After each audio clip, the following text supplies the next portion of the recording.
Have you ever wondered how a revolver works? Well, in this segment of Working Principle, we will take a closer look at the revolver and the working principles behind it. Today, firearms technology has advanced to an incredible level, but for many years, a lot of smart people have searched without success for an easy way to fire multiple shots without reloading. Even Leonardo da Vinci himself took a shot at this problem. So as simple as the revolver seems to us today, it was not an obvious solution. That search has led to the simple and elegant solution that is today's modern revolver.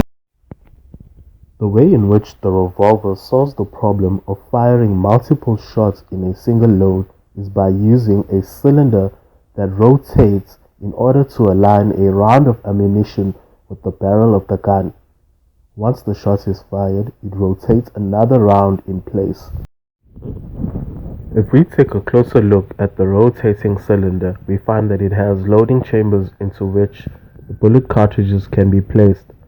In this case, we have 6 loading chambers, therefore we have 6 shots.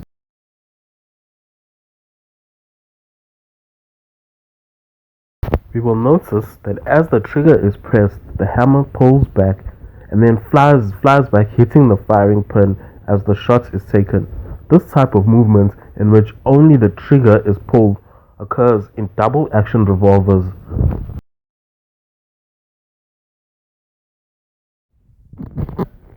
If you pull the hammer back first and then pull the trigger to take the shot, that would be a single action revolver. Every time a shot is fired, the hammer must be pulled back.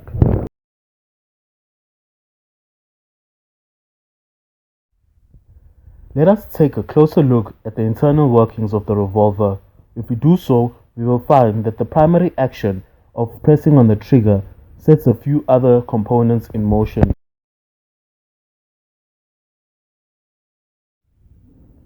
The trigger lever rotates about its center, acting as a rigid body, and causes the pawl to reciprocate, thus rotating the cylinder in order to index the bullet chambers.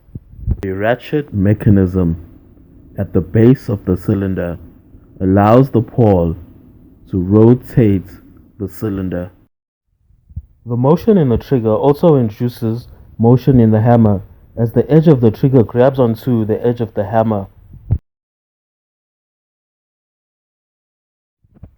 The rotation of the hammer causes the mainspring to compress, thereby converting the rotational kinetic energy of the hammer into potential energy stored in the mainspring. Once the hammer and the trigger run out of common contact area, this stored potential energy is released as kinetic energy and causes the hammer to suddenly swing back into position, thus beginning the firing sequence of the bullet. Okay, that's it for this segment of Working Principles. Hopefully, you have a better understanding of how the revolver works. But please don't forget to subscribe and press the like button. Thank you.